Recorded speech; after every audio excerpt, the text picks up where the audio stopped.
Un club náutico recibe una indeseable visita. Una mujer flotaba en el agua. Vi una mujer con heridas de arma blanca en el torso, en la cara y en el cuello. Su exmarido y su hija han desaparecido. No hay que ser muy listo. Estaban divorciados. Podía ser un crimen pasional. Pero la víctima también tenía otros enemigos. Le dijo: te daré tu merecido, no tengo miedo, te haré la vida imposible. ¿Podría una esponja y una caja de cartón llevar a un asesino ante la ley? En nuestra profesión, eso es una pista. Newport Beach, en California, es una de las comunidades más ricas de América. Las localidades costeras al sur de Los Ángeles son preciosas. Las casas son de primera calidad. Cuesta mucho dinero vivir junto al agua. En Newport Beach, el índice de delincuencia es muy bajo. Casi siempre se trata de delitos contra la propiedad. Sin embargo, una mañana de septiembre en el Club Náutico del puerto de Newport, el propietario de un yate vio una sábana cubriendo lo que parecía ser un cadáver en el agua. Cuando llegué al muelle, vi a una mujer parcialmente vestida, con numerosas heridas de arma blanca en el torso, la cara, el cuello y la espalda. De las 52 heridas de arma blanca, 2 en el cuello, le habían cortado la yugular y la carótida. Sin atención médica de inmediato, debía haberse desangrado y fallecido en pocos minutos. La víctima no tan solo había sido acuchillada repetidas veces, sino que su cuerpo todavía llevaba insertada un arma blanca. Un cuchillo en el ojo. Eso indicaba que había sido alguien que odiaba profundamente a esa mujer. He visto muchísimas víctimas con ese tipo de heridas, pero nunca con el cuchillo todavía clavado. Envuelta en la sábana, los investigadores encontraron una segunda arma homicida.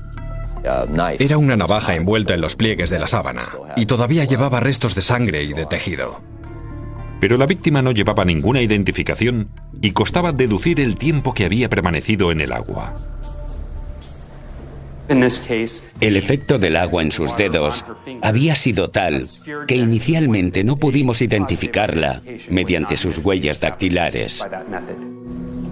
Los investigadores encontraron una posible prueba a unos 100 metros del cadáver. Cerca del cadáver encontramos una caja de cartón flotando y pensamos que podía tener alguna relación con la difunta, por lo que nos la llevamos. La caja había contenido un televisor de 27 pulgadas y los detectives pensaron que podía haber servido para transportar el cadáver.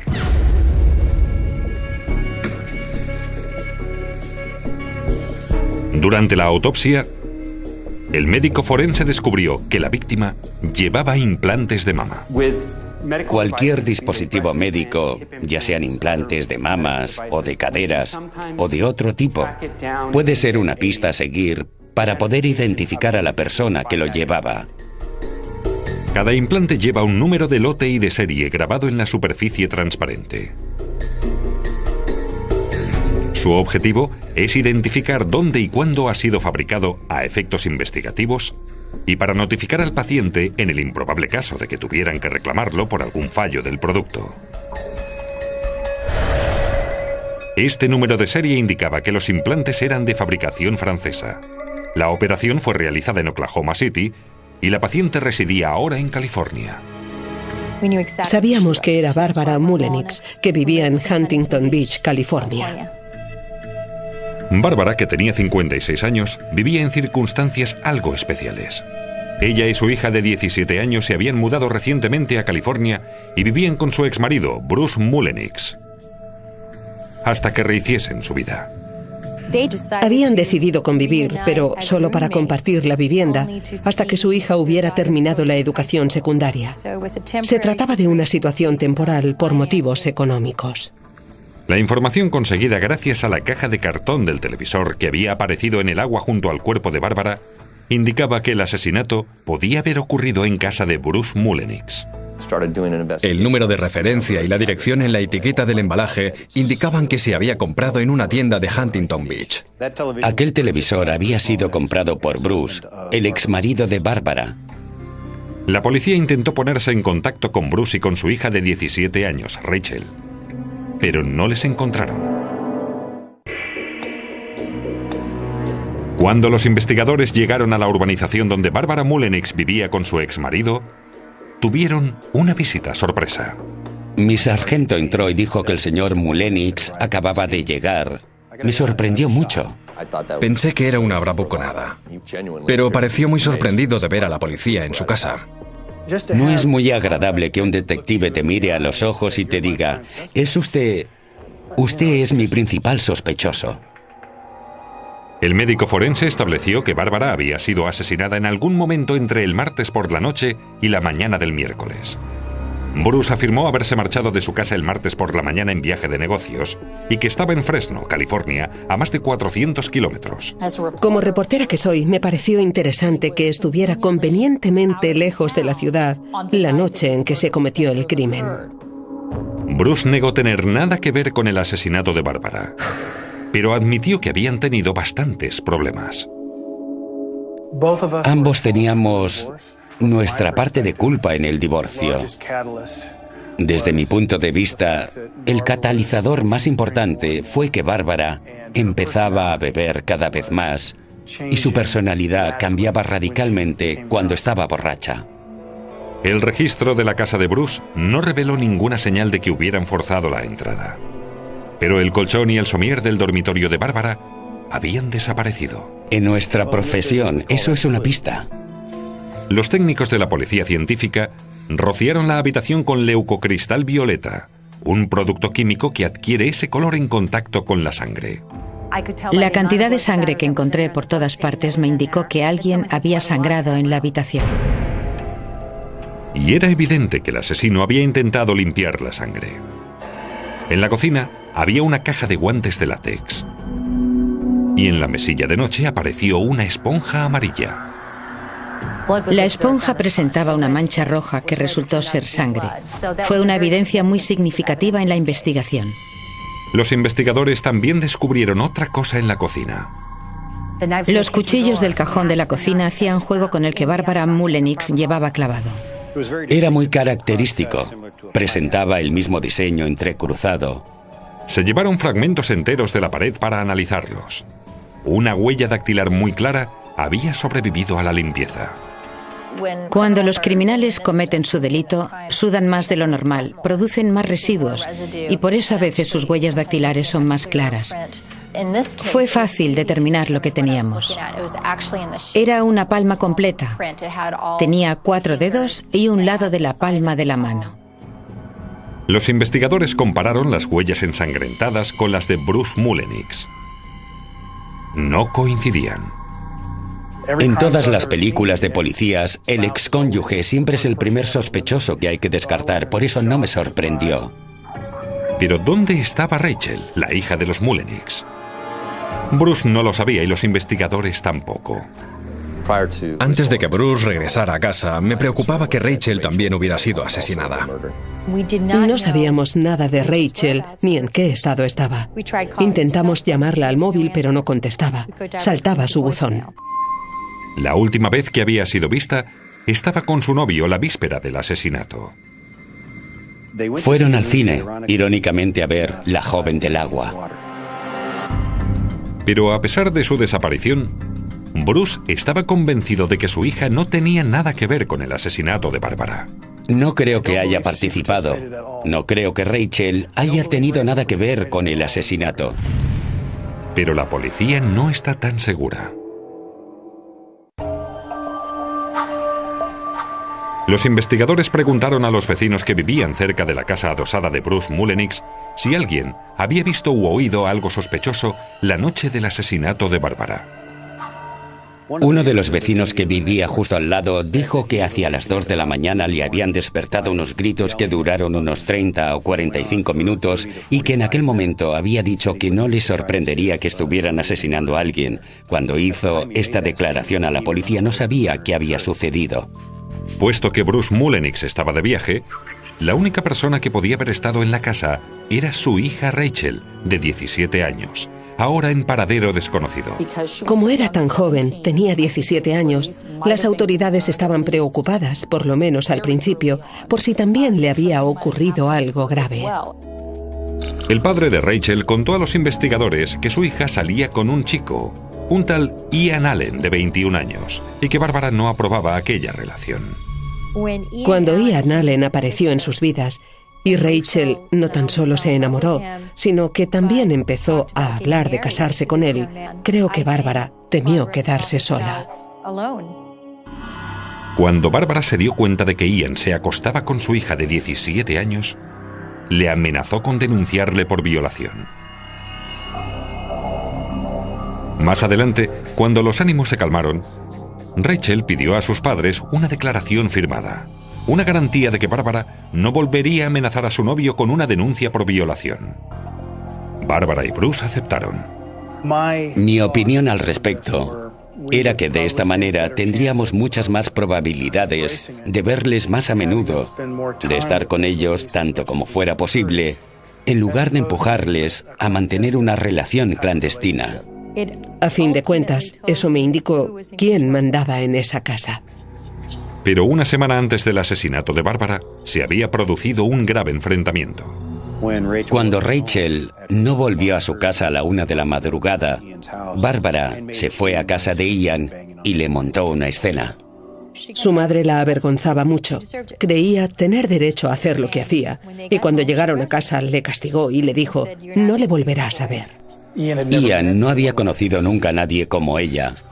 Le dijo, te daré tu merecido, no me das miedo, te haré la vida imposible, te amenazaré, hablaré con tus padres, iré a la escuela de tu hermano pequeño, iré a tu trabajo. Así es como era Bárbara.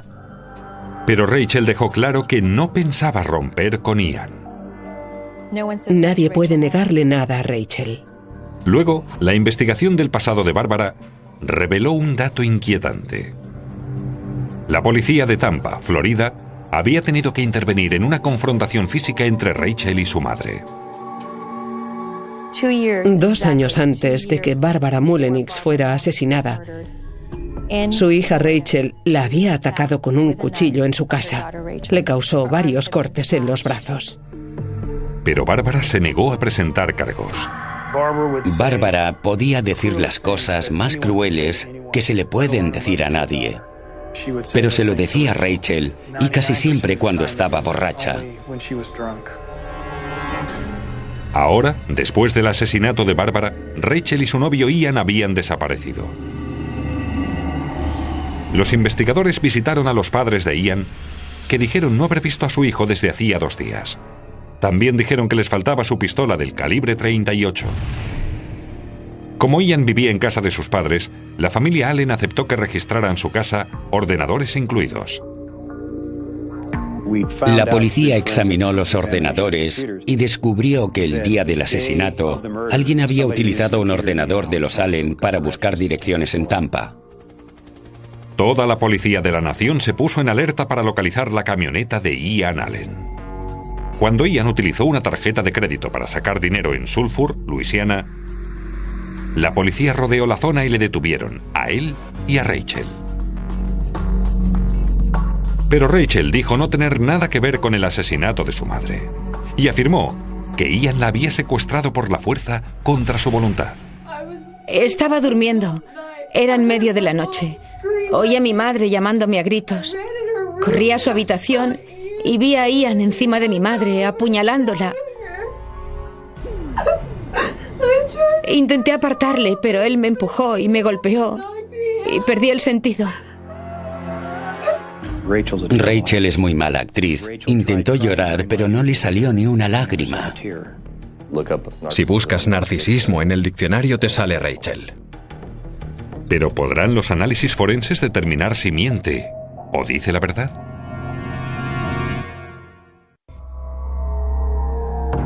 Tras ser detenido, Ian Allen confesó haber asesinado a Bárbara Mullenix, pero insistió en que lo hizo él solo.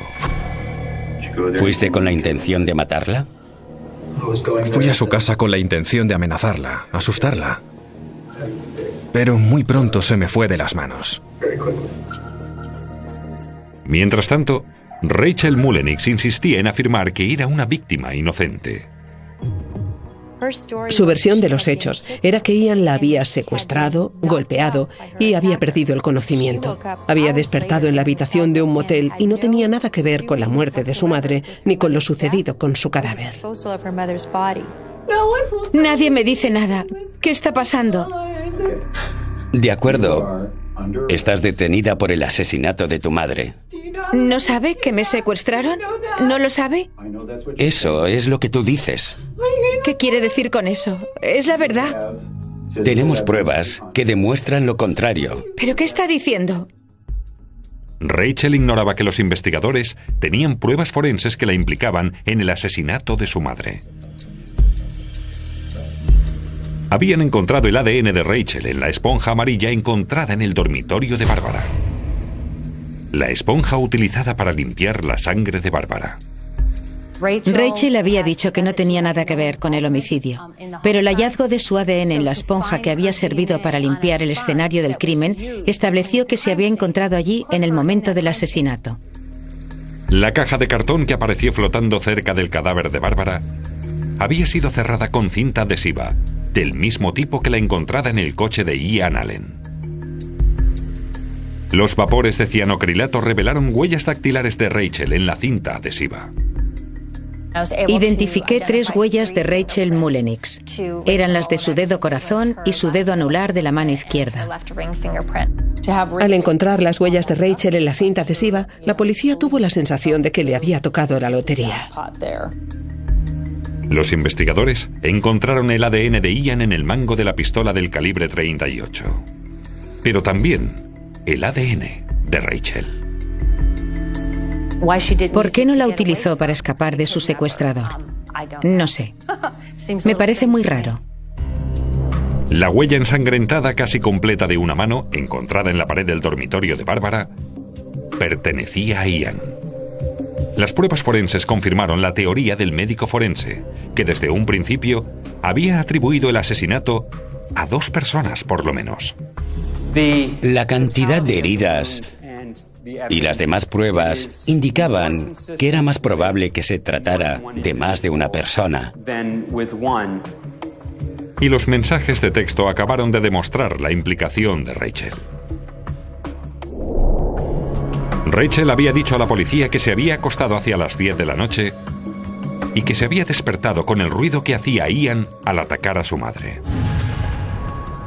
Al investigar los mensajes de texto, vimos que había estado mandando mensajes a Ian hasta las 2 menos cuarto de la mañana y sabemos que el ataque empezó hacia las 2. Un mensaje decía: se ha tomado un tranquilizante. Otro: se ha despertado. O sea que se están comunicando y avisando sobre lo que hace Bárbara. Los investigadores creen que en la ausencia de Bruce Mullenix de viaje de negocios, Rachel e Ian esperaron hasta que Bárbara se hubo dormido. Y entonces Rachel había dejado entrar a Ian en la casa. Ian cogió varios cuchillos del cajón de la cocina y subió a la primera planta.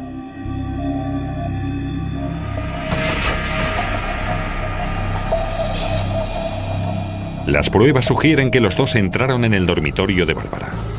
Le asestaron más de 50 cuchillazos. La sangre salpicó las paredes y el techo y empapó el colchón. En algún momento del ataque, uno de ellos le clavó el cuchillo de la mantequilla en el ojo, cuando todavía estaba viva, en un malvado acto de despecho y desprecio.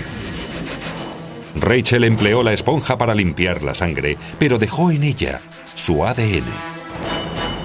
Ian dejó las huellas de sus dedos y su mano en la pared.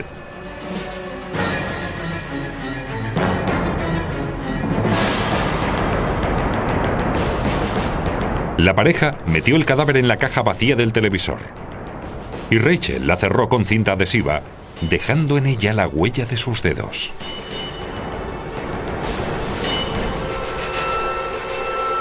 Más tarde, aquella misma noche, lanzaron el cuerpo de Bárbara al Océano Pacífico. Los investigadores encontraron restos de un colchón quemado en las vías del tren cerca del lugar de trabajo de Ian. Al parecer, fue aquí donde Rachel y Ian quemaron lo que creían ser la última prueba del asesinato. En el juicio, Rachel declaró en su propia defensa, afirmando que no era una asesina. Yo no le hice eso a mi madre. No estoy diciendo que sea completamente inocente, pero planificar y matar a mi mamá No lo haría jamás. El jurado no la cree. Rachel fue declarada culpable de asesinato. Este jurado declara a la acusada Rachel Mullenix culpable de asesinato. Y fue condenada a una pena de entre 25 años de cárcel y cadena perpetua. Lo más extraño del caso es que solo faltaban unos meses para que Rachel cumpliera los 18 años.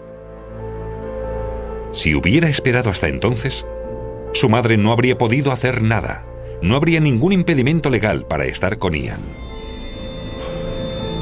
En un juicio aparte, Ian Allen también fue declarado culpable del asesinato de Barbara Mullenix y recibió la misma condena. Tras su juicio, Ian admitió ante la policía lo que las pruebas forenses ya habían demostrado, que Rachel había estado involucrada desde el principio. Cuando vio que su vida se había terminado y que ella pretendía cargarle con toda la culpa, terminó su lealtad. Ella mató a su madre. Ella le ayudó a matar a su madre. Eso es innegable. Los miembros del jurado esperan ver pruebas forenses. Si no las tiene, resulta muy difícil demostrar la culpabilidad. Las pruebas forenses fueron muy importantes, especialmente para la acusación contra Rachel. En aquel juicio, el hecho de que las pruebas forenses demostraran que Rachel mentía fue absolutamente decisivo.